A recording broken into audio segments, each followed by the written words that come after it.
asenivusele amaswahla amahle sinivusele benkosi lenhle sinivusele nebengwazi yamahlokohla lishonile nebelivuso loladla loseswini longaphandle wasenza ngako ukudibalekela ngethemba athi niphilile amaswahla amahle kuphina kuphi lapho umsakazo Eswatini TV unithola khona lo muhla kusihlwa lolu luhlelo Embili Kanye Kanye libito lami ngiJohn ngakaphireza isibongo luhlelo amaswahla amahle lungena njalo ngelisonto ngensimbi yesithupha kusihlwa sibuye ke sinikede lithuba labo labangakalibona noma labangakeva kahle ngabo lesihlanu ngensimbi ye11 ke ekseni sithi Embili Kanye Kanye amaswahla amahle inhloso yemsakazo kwelekelela live ukuthi liqhubekele ke nakufika esigabeni semavela athuthukile lithi likwenda lokho kubebede umuntu lo yawusalela ke emuva ngetizathu ukuthi angalitholi lwadi bengingade ukuthi kwendakalani kumbe naletinye ke tizathu sikhulumisa leto tindzaba amaswahla amahle sinashisekelo lenkulu kakhulu ukuthi kube ngilelo nalelo swati mangabe linendlebe live noma ke lolo lwadi ngandlela thide lufike emaswatini kuze ukuthi sitawulekelela live ukuthi ke lifike ke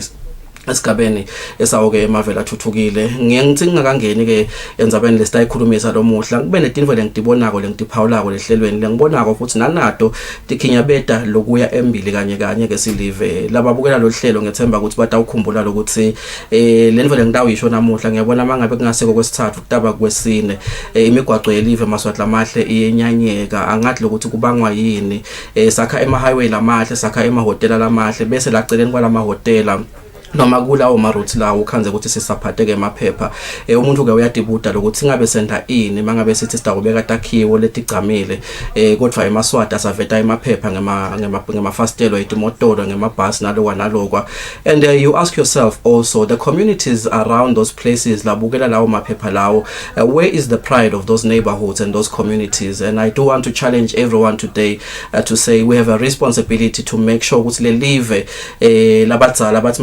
propagator takhiwo letitawenda ke live lithi libukeke ngikhuluma ngale mgwaqo lebheka le kuBosikhuphe International Airport kunabo mbadlana uyakhiwa uyaphela lo mgwaqo but alongside that road it's very dirty aphi emaswati kucleana lo mgwaqo lowo kwakhiwa na 5-star hotel eZulwini Convention Center uthi uyabuka laceleni kwale migwaqo emaswati asalahla tipi budlapha what is going on eSwatini. Let us move forward ngale ndlela letawenda ukuthi tonke tinto tethu tibe aligned maswahla amahle engathemba nje ukuthi ngiyigcina benkosi lenhle ngiyakhumbula nje ngalokuthi lethule live maswahla amahle labadzala basithanzile letinye taletinto bayati pioneer kwethu ukuthi bese ke siyadi maintain tibe kulesigaba sekuthi ke sifika emaveni lathuthukile kube nemsebenzi loyingcayizi vele ke kuleli viki esihlokweni salomuhla maswahla amahle lapha ke eZulwini enhlokovisi yenkampani uhulumende lakayithuleke ngokuthi yawutha ke umthelo Eswatini Revenue Authority. They have a beautiful auditorium there lapho khona ke uhulumende abambele ke umsebenzi wokwethula ngalokusemthethweni ke luhlelo lolwathiwa ukuthi ke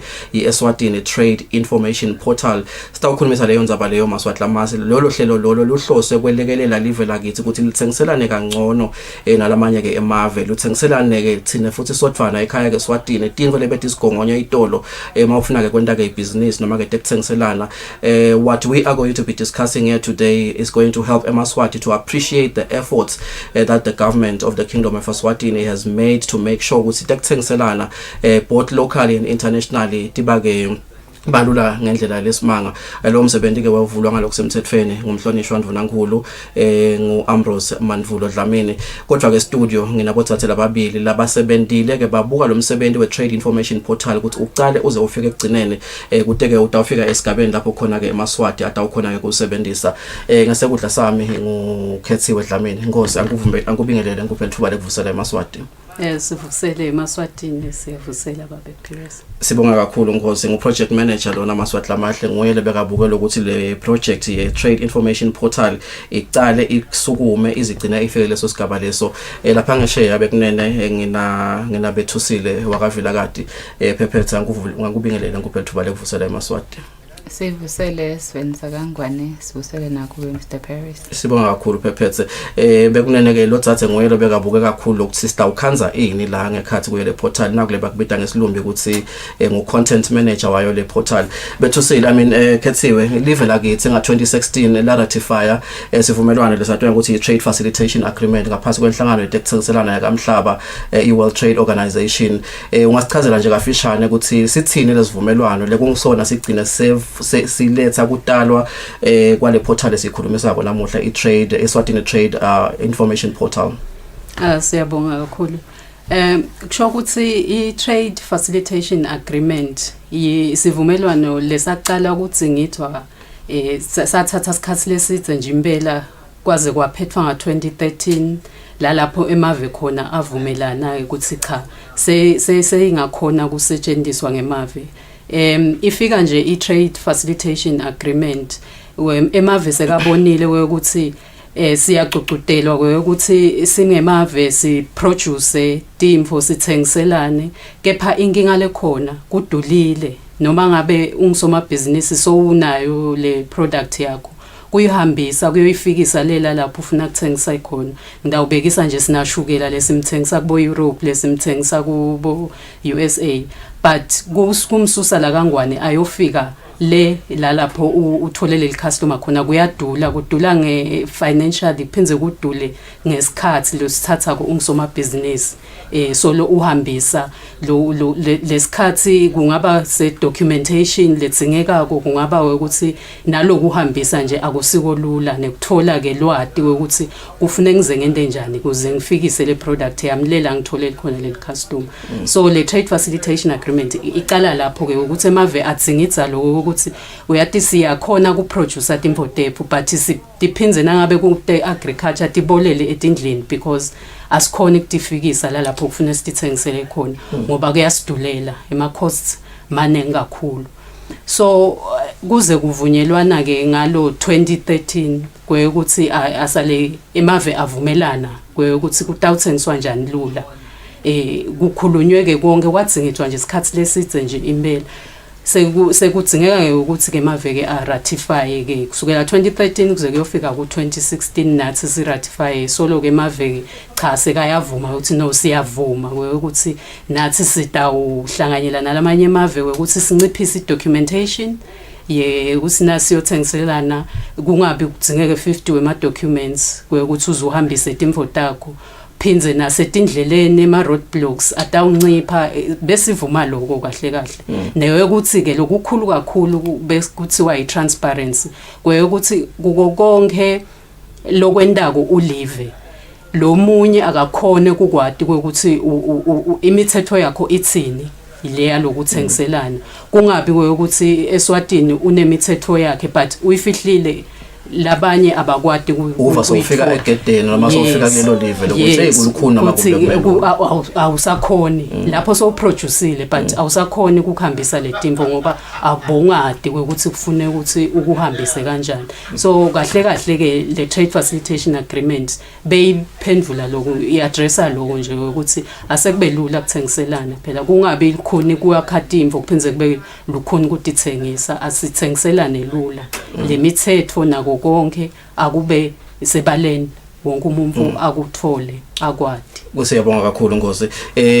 Sidayela ukuthi vele lesikhathi lesiphila kiso namuhla bethu ema website info lekhona ngisho ungathi uyaya probably ku website ye Ministry of Commerce, Industry and Trade lekulitiko lenichamka kilo ungakhanza ukuthi kukhona information ema traders lala kha Eswatini kumbe lala ngaphandle la ngakhona kwi access ayisebenzise to conduct their businesses. But we just want to differentiate now between that website and this portal. What is contained in this website letawenda lempilo ibe melulwa. Katie has already highlighted inzaba yema documents lokuthi kutawanciphisa ima document, but you may just want to give us an overview of how it is going to happen. Ngiyabonga Mr. John umbuto wakho. Le portal ehluke kulamanye amakhasi ngeke yona istash sako konke kulo onke lama ministries lesinawo nje ngiyabekisa on 23 ngilona loyo unelikhasi lakhe ukuthi kunje imilandzelo nemigomo yakhona, kepha kule portal sesiwalanze onke sakubeka ndzawo yinye. Lokho kusho ukuthi nyalo nje nawungena kule portal uyakhona kungena ka agriculture, uyakhona kungena ka information, revenue, konke ukuthola la khathi. It's a one stop shop platform and lene authority yako konke. So it can be trusted. Yes, it's trusted information and letoba up to date. Okay. Kumbe sitawungena kuleli hlobo lema documents labe kayinkinga noma kumbe labe kayinsayeya ekutheni mangifuna kwenta ibusiness angathi lokuthi yini lekufuna ngiyende kodwa mangena lapha ngidakhanza ukuthi asibekisela leti inhlangothi kumbe leti khona kodwa ke maswati amahle umhlonishwa Ndvunankulu uvete naye kujabula kwakhe ngesikhathi ke usukunyiswa lo msebenzi waveta lokuthi kwethula kwalomsebenzi kutawulungisa ke tinsayeya noma ke tinkinga lebetikaze tikhona kutekuthengiselana ekhaya ke Eswatini asive ukuthi ngabe umhlonishwa Ndvunankulu wethule wathini ke lo msebenzi. As you may be aware, our trade information was sitting and kept in different agencies and ministries. From a perspective of a trader, this was cumbersome, not smart, time-consuming and very costly. Today, we are establishing a one-stop shop for trade information, which goes live for the world to see. We regard this portal as a window into our kingdom, and it could not have come at a better time than this in a COVID-19 environment, which limits movement of persons from one place to the other.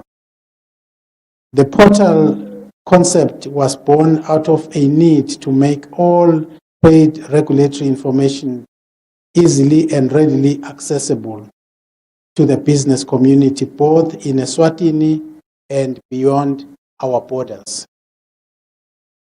This trade information portal that we are launching today aims to close the information divide between large businesses and small, medium, and micro enterprises. In accordance with the aspirations of the government strategic roadmap and the post-COVID-19 recovery plan that we launched recently.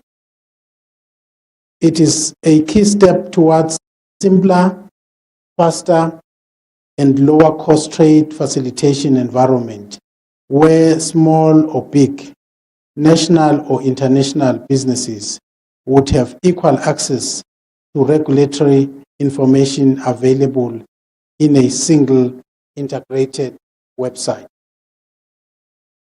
I am reliably informed that as of today, the Eswatini information portal will provide the businesses or the business community with complete, timely and up-to-date information relating to trade from a single website that is comprehensive in scope, user-friendly, interactive, and accessible using a single search engine.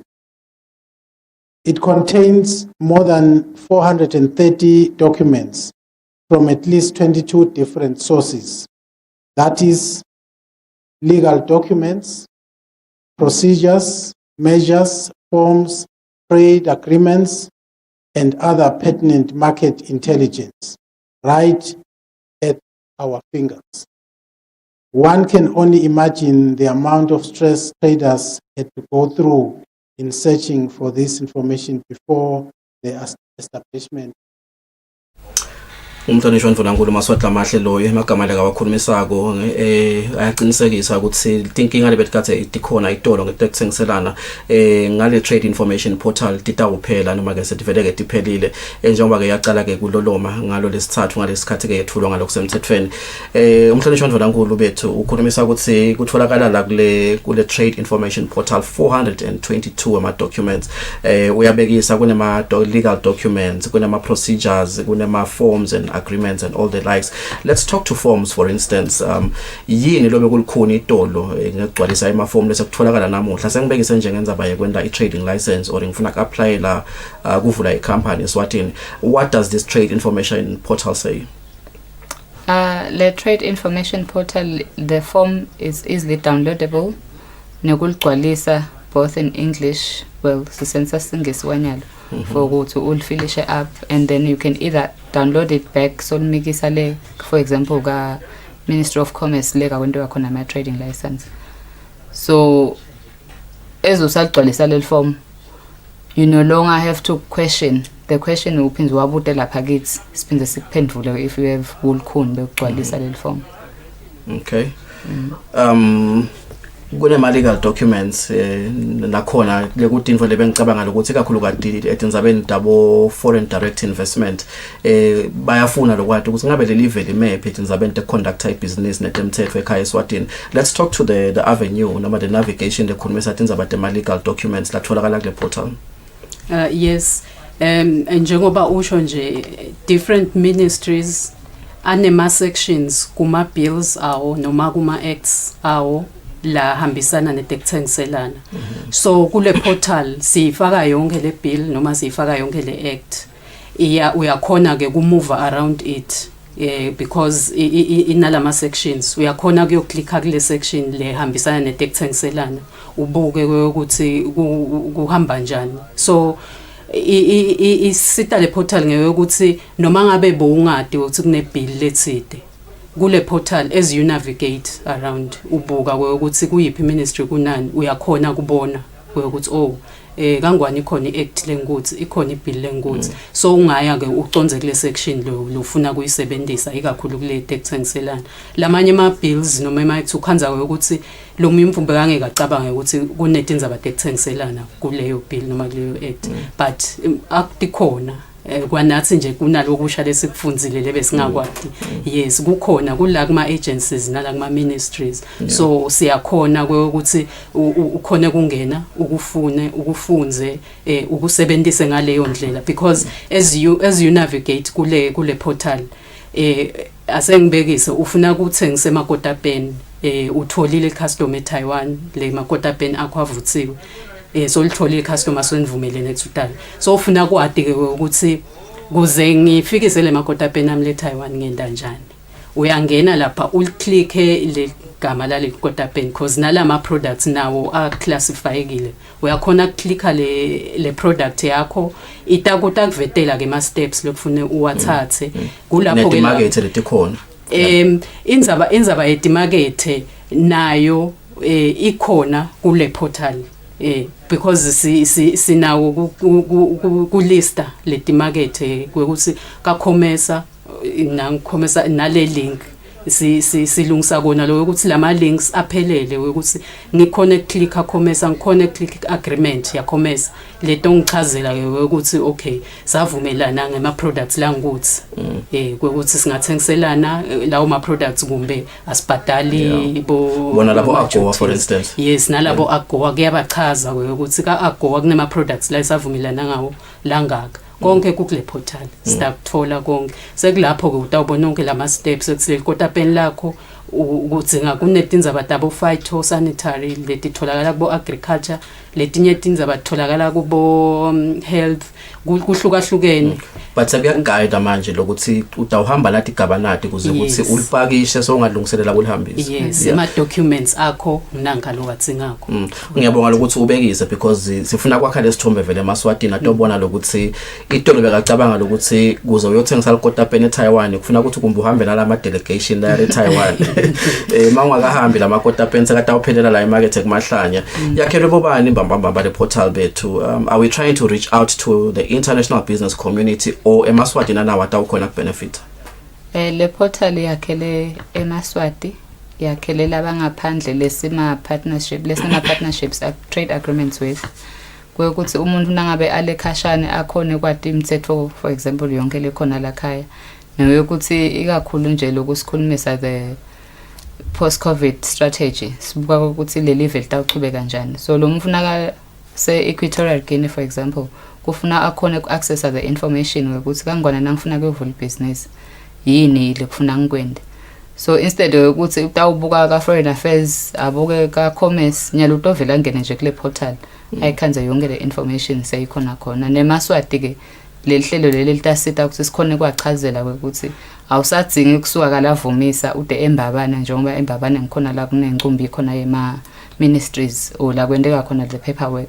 So tawukhona kuhlala ekhaya athathe icingo lakhe akhone ku access yonke le information khona. Yes. So eMaswati akangacabanga ukuthi kwendelwe belumbi lena ngeshaya kwetilwandle. Maswati lamahle lo munye lowakhuluma kulomsebenzi ngesikhathi ke kwethulwa le information le Eswatini information trade portal ngucommissioner wenkampani lebutha ke umthelo eSwatini babedumisana Masilela. Siyathi ke ukuthi kuthengiselana kakhulu kuthenzana nekusebenta ke kwemaheke ekhaya ke eSwatini. Emaheke ke asekhaya ke eSwatini aphethwe ke ngaphasi kwayo ke eSwatini Revenue Authority ngoba ngilapho la kungena khona leti impahla kakhulu khona. One of the biggest challenges labekathi akhona nama stakeholders in the business community bekathi akhala ngawo kugcwala kwemaheke noma kumbe kuphutha kwekuclearisheka kwemaphepha kukhululeka kwetimoto letithweleke lo mthwalo to such an extent wekuthi mangabe letinye intaleto timoto letithweleke kumbe imithwalo lesithathu ngalesilumbi iperishable bokhanza ukuthi le mithwalo noma kumbe leto didlo letilo noma lokho kudla lokuthithe sekugcineke kuyabuna soloke kulapha ke emahekeni elivela kangwane. We understand and we appreciate the fact that the Eswatini Trade Information Portal is there also to try and ease constraints around the logistics as a border gates ekhaya Eswatini, but babedumisana Masilela also has remarks lahambelana nalokho lesikhulumako. Now, as co-chairs of the Eswatini National Trade Facilitation Committee, it is our pleasure today to be part of this official launch of the Eswatini Trade Information Portal project, which is called ATIP for short.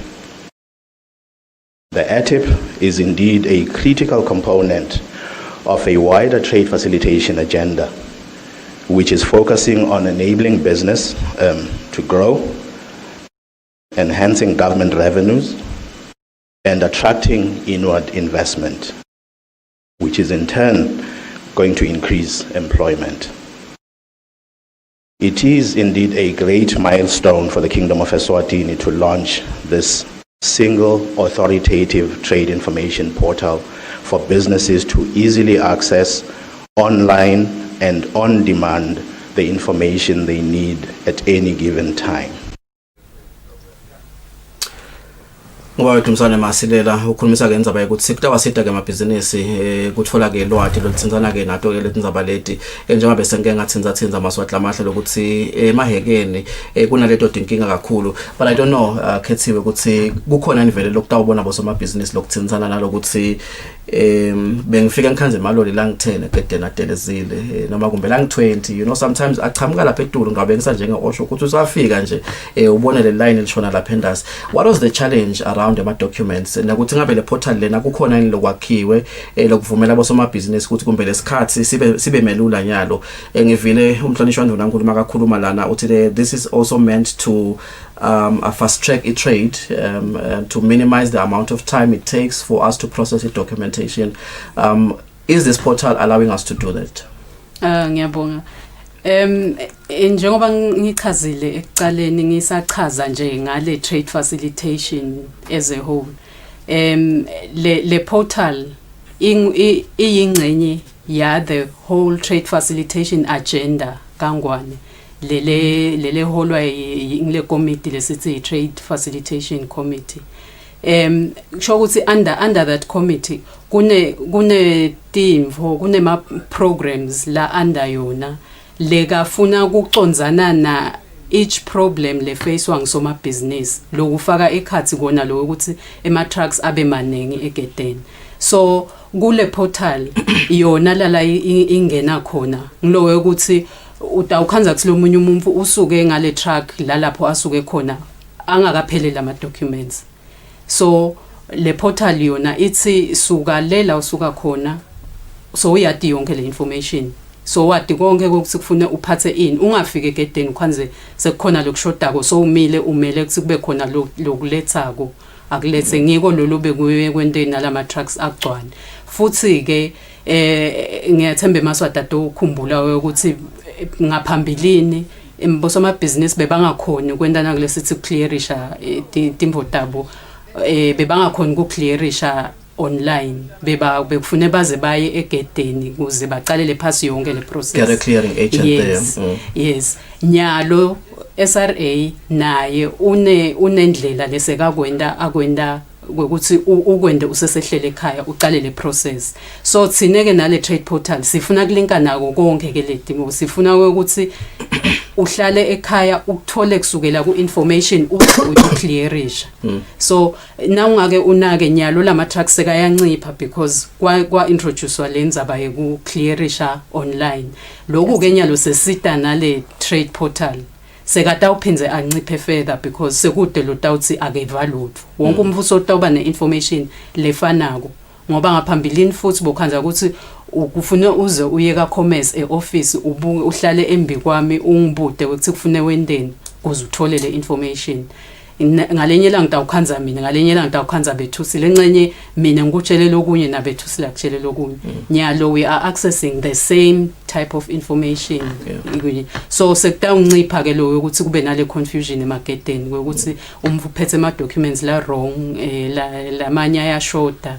Ngiko kwesita nale portal ukuthi sito addressa leto dinkinga leto. Yeah. In a nutshell, masikhulumisa ukuthi kuna 422 documents with a portal bethu. I think this broadly says to Eswatini, go into this and read. I don't know what the navigations look like kuze ukuthi siyathi ukuthi bosoma business behlukahlukene ungakhanza ukuthi mase nikhuluma nyalo nje sisebenzisa igama lesilumbi lelithi portal utawukhanza ukuthi kutaba info yalabo bantu labo, you know. What are we saying to Eswatini lase business in terms of navigations kuze ukuthi angeva ukuthi wa 422 ama documents athi ngiyofunza umbhukuthi ngamunye kungona ngibona lokuthi nayi lento ngiyidingako asosichazele nje maybe in simpler terms of how when you first click or open or go into the website ukuthi kwende kanjani lokuhambelana nesidingo sami ngingumuntu. Shothi ke ngicale ngisho nje ukuthi uqala ungene ku www.eswatinitradeInformationPortal.gov.za bese ke uyabuka ukuthi shothi angibekisa ukuthi ufuna ku register inkampani. So utawufika ungene ukuthi Ministry of okay utawufika ubuke ukuthi how to register a company. Bese sekuvela ke you can search kune section yekusesha kune section yala ma documents. So uqale wathi wena kucala njenge soma business ukuthi ufuna in le information le portal.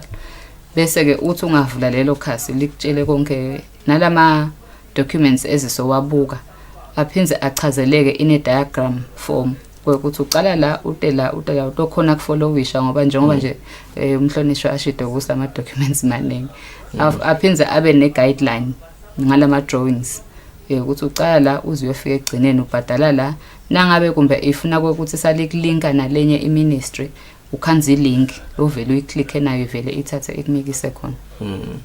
Ngifuna ukubhadala online sengigcwalisile le form, is it possible? Yes, for some agencies angiphinze ngibuyele the Ministry of Commerce iphinze yalauncha ka Register of Companies i-payment. So nyalo uhlala ekhaya konke ukwende phinze ukhona ukubhadala on the Eswatini mobile, phinze ukhona ukuthi ubhadale on the using the bank.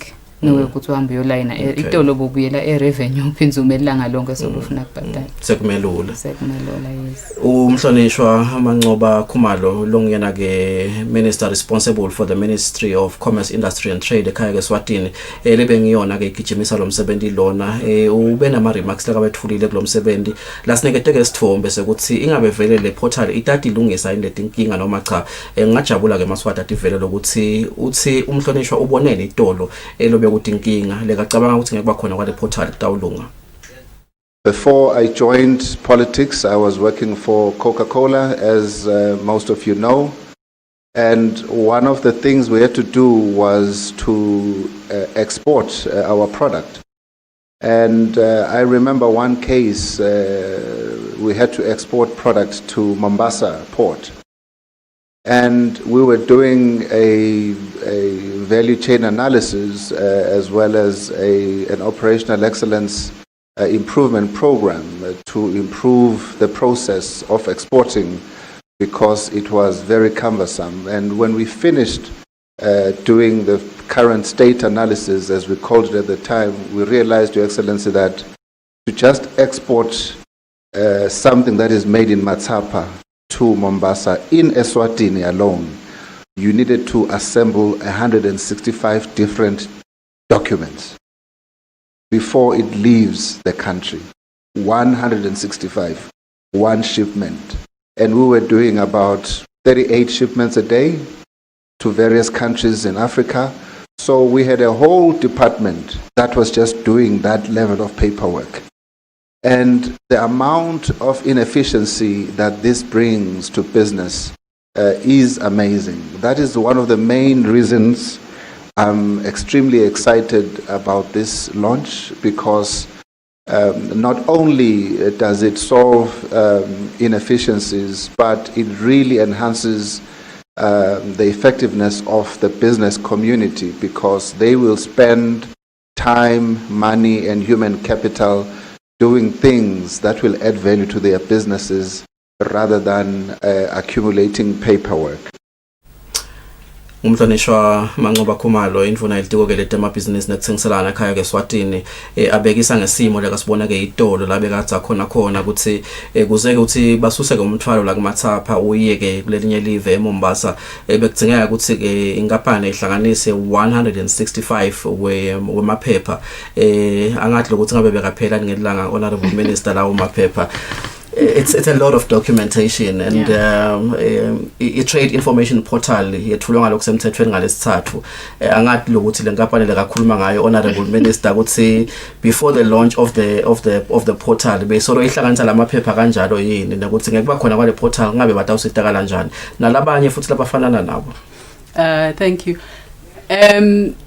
Lokuba khona kwale portal kutawusita ukuthi soma business nangabe sekune angithi nje ukhuluma uminister ukhuluma nga 165 wema documents per shipment ngalo ukuthi World Trade Organization uthi emave akanciphise lamaphepha, and as live linciphisa emaphepha liyambikela World Trade Organization ngokuthi okay sine sesisuke ku 165 wemaphepha sesinyalo sesi 100 futhi sisaya phansi. So lapha ku portal bosoma business batokhona kubona ukuthi okay leli phepha leli lebengilidzinga alisekho kenyalo naleli alisekho, batawubona ezikuncipha le documentation batakubona lapha ku portal. So lo msebenzi wabo sotawuncipha sotawuya ngekuncipha cause nale paperwork seyitawuncipha. Lokusayina kwethu nje le agreement bekusho ukuthi i documentation sale incipha. So wonke lama updates alokuncipha kwale documentation kulama agencies ladzingwa ngilama agencies kule portal kutawusheshe kubonakala ukuthi cha maphepha sekanciphile. Siyathemba bosoma business impela kutabajabulisa lo. Ngicela bethu ngibekisele ngabosoma business laba ngaphandle labangafisa kudojela imali even nakangwane itolo kumbe basebenzisa luhlangothi uhulumende lakalibekile iEswatini Investment Promotions Authority kumbe naletinye ke tinhlangothi yini lokutawenda ukuthi kube melula, because the goal here is to make sure we enhance local and international trade. Labantu njenganyalo ngekhathi labo COVID-19 probably bemele kutofuna information, but what is it that they're going to find on this portal that will enhance ma processes zabo ekuvula inkampani ekhaya Eswatini? Ngiyabonga Mr John. Lokutaba sita nyalo le portal kahle isiteshi sako konke. So nyalo batawusita ukuthi njengoba usho itolo ukuthi bekaya ukuthi our investor promotion unit nyalo le promotion unit ikhona la ngekhathi. So tawukhona lokho ukuthi angene kiyo akhone kubuka lama processes njengoba bese ngeke ngachaza before ukuthi it's no longer ukuthi sokufuna uqala identify ngayinye kumbe iministry noma isector lofuna ku lonenhlose ukuthi uinveste kiyo. So now the information is just all there at once. Of course. Yes. Kukhulume ke na managing director welbhange efikile Nkosi lophinze kabe ngudeputy president wenhlangano yabo somabhizinisi labadimele ke ekhaya Eswatini iEswatini business abeka lokuthi bona njengebantu labagcina baniketa ke imali kubosomabhizinisi kuyabathokozisa kubona ukuthi kutaba nelishintsho etinzabente ukuthi ke ama processes ekuthengiselana ekhaya Eswatini abe malula. Singeva ukuthi ngabe efikile Nkosi wayikhuluma wathini from a perspective of a financer.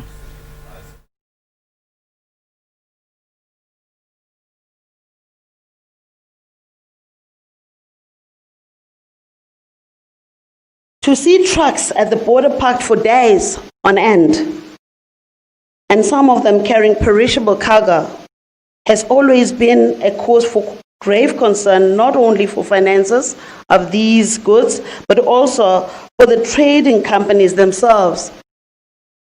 Losses have been made due to poor supply chain logistics. We're all aware of that. However, because of this amazing solution we're launching today, we can only hope for better days, better productivity, and a much more active economy. Ngufikile Nkosi Maswatla Mahle, Deputy President we Eswatini Business, achaza ukuthi mayebe kubhlungu lokubona ke lamaloli amile ke lapha ke emarketeni, and she sounds very optimistic of the fact that the portal setawukhona kwendala ama processes abe malula mawuniketwe ke imali libhange lelisite noma ke ifinance lelisite ekhaya ke Eswatini kube melula ukuthi engaphuma ke iloli masinyana ukhona kuyothengisa ungagcini sojela libhange ukuthi idingo tabola solotimile ke iloli imile ke sisitwe ngibani kuyakha le portal. I think this is very important because isifuna kubuka lokuthi vele iyasiposition ayini nesigaba salamanye ke emave bangathi mababuka le yakithi portal bathi yata ifanana ne yase UK. Sisitwe bobani and who else has launched this portal as well emave nje lamanye lakhona emhlabeni? Kwakha le portal sisitwe i-World Bank Group banelihlangothi lekuthiwa i-IFC. Kusho ukuthi eMaswatata ukhumbula lo msebenzi sawuqala ngaFebruary kuba nawo bafika nje kangwane bato sicalisa lo msebenzi basuka eZambia nase Jamaica lalapho beba nakhona bayilonchile the same portal. So nasele Sotho ke nakhona babhizi ngayo nje sebatayilonja.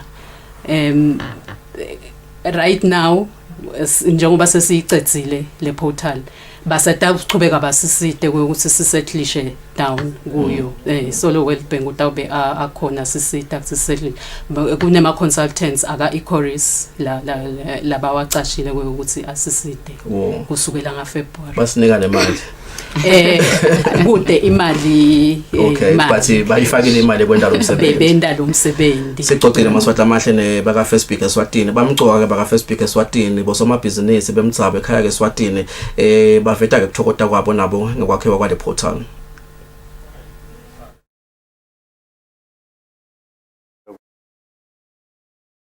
Wenda kule semino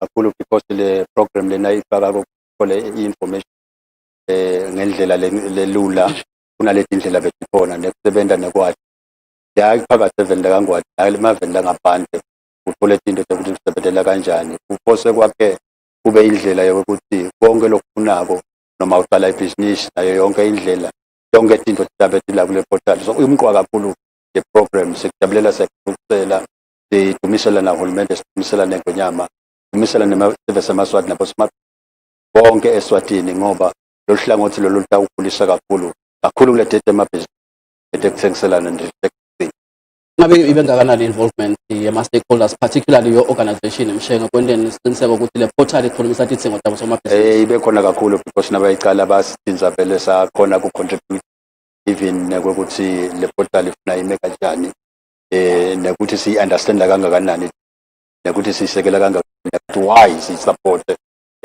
sisekele because lele kuqukethe kule thinking apho seyichaza thinking atoke besibhekene nato ngale portal iyachacheka le thinking phose lokho njengokuthi nje ninyalo awusenohamba uphuma ungena sito lapha nalapha yonke le nto ayithola la ukuthi wena ube prepared lona ufuna uqala ibusiness yakho konke lokufunako netidingo takho lefunaka compliance level konke utakuthola one respect le thinking alibethi khona mshenga kakhulu lebetenda kumbe ukuthi kuthengiselana kwelakithi kungabi kumbe lokuphuthumako noma ngathi ku efficient ngalesifundo bowuphanza ukuthi kunakulo kwendeka lapha ema-border gates ngokuthi kumbe impahla setimile kusamele ukuthi amaphepha ayoprocesswa manually ukhona ninkumbe lesakubona lokhu abali ushintsho kule portal kutawushintsha kakhulu because ikela ukuthi wena awusuki enzaweni yakho ungakabi sure ukuthi le into tokethende uthatha usuka la kube konke sekwendekile bese wathi ukuthi ngikuphi lokulungisaka zonke into tibe ngendlela yakho so ushintsho tabalana kakhulu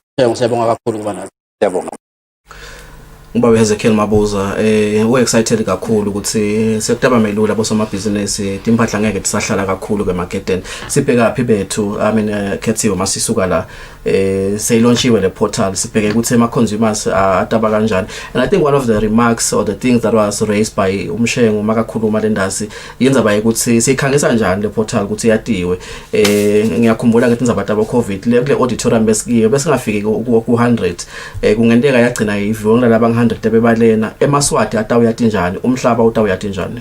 Yes, sisetikwayo nje ipromotion seyiqalile kuphuma nasemaphepheni ma-adverts nabo bo Facebook nabo business Eswatini ngema stakeholders ethu lamcoka kakhulu lesitawukhulumisana nawo onke ngema organizations nje lahambisana nabo somabhizinisi sitayi advertise nje impela kakhulu kude emaswati vele atoyisebenzisa le portal.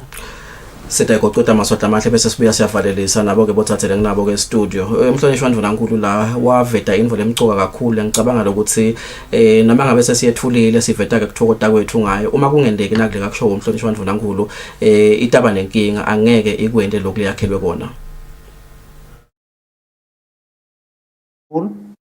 I would like to appeal to all the agencies and ministries that have provided information to ensure that this information is updated regularly so that it remains useful to users. To the users of the portal, I will strongly encourage them to provide feedback on its relevance and user-friendliness. I implore the Ministry of Commerce, Industry and Trade, working closely with the National Trade Facilitation Committee, to keep a close watch over the sustainability of the portal and advise government on areas that may require policy, financial and human resources support for the portal to meet its intended. Siyabonga kakhulu umhlonishwa emavi la khuthatako la tawenda nalokuthi lo msebenzi ungabi nginakule bathi ngesilumbi white elephant bethu umhlonishwa ugcizelela kakhulu lokuthi uyacela ukuthi kube updated ibe well maintained mangabe kunedinkinga kubikelwe uhulumende angathi noma usebenza wethu ayintsathe wethu la ngizabaya lokwenda lo msebenzi loyo angakanani mathuba ukuthi kwendeke nakule kacela komhlonishwa Ndvunankulu kuyi directive. Yes, I know, but I just want to know lokuthi vele nigcine kangakanani kwenda nesiqiniseko ikakhulu kathi mawunaka lokuthi imisebenzi yelitiko nanayo mina engakhulu nethula iportal ekhosandaba ngigijimisa lokunye. Angiciniseke nje sive semaswati ukuthi le portal i-sustainability structure inaso yes ihouse kithi ekhaya ka commerce kepha kune structure lekuthiwa i-National Trade Facilitation Committee lebuke tonke letinhlangothi letinye sesike sadithi nje fahla kancane leti tawuqhubeka introduce ke ezisahamba bese emva kwaloko le portal the committee ibuke kune secretariat lebuke lo msebenzi bese sekuba nathi mina nakhethiwe in the office lesitawuphinze sibukisane nabo focal persons le ngathi kumbe kule feedback question and feedback ngibantu lesitabe sichumanisa nawo ngoba le portal iphethe njengoba sishide ukucaleni kwekuthi about 22 ministries and private sector kusinala abantu laba sitawuchumanisa nawo sinase kufuneka i-information yaka health ngikhona kwati ukuthi wo kuna John lapha akube nguye lokukhona ukungi-assist provide the updated and relevant information ngaleso sikhathi other than ukuthi singathi nje iphethwe ngicommerce yedwana agijima yedwana bethu bethu siyabonga kakhulu sifisa nje ukuthi niqhubeke nifake amandla muhle lo msebenzi utawusitake live ukuthi liqhubeke nekuthengiselana kahle nalamanye amave Kethiwe Thathewethu sibongela kakhulu kuba nathi ke ehlelweni maswatla amahle silishaya silibeka lapho ke ihlelo lwethu Embili Kanye Kanye lomuhla nginesifiso ke sekuqhubeka ngibalethela bothathe la kumbe maswata ngaba nethuba ke kubuta ke imibuto ngoba namhlanje sicoca nje njengoba sisho ukuthi unpacking the trade information portal Eswatini Jehova kasigcina maswatla amahle sibonana ngalokudaba siphilile nisale kahle.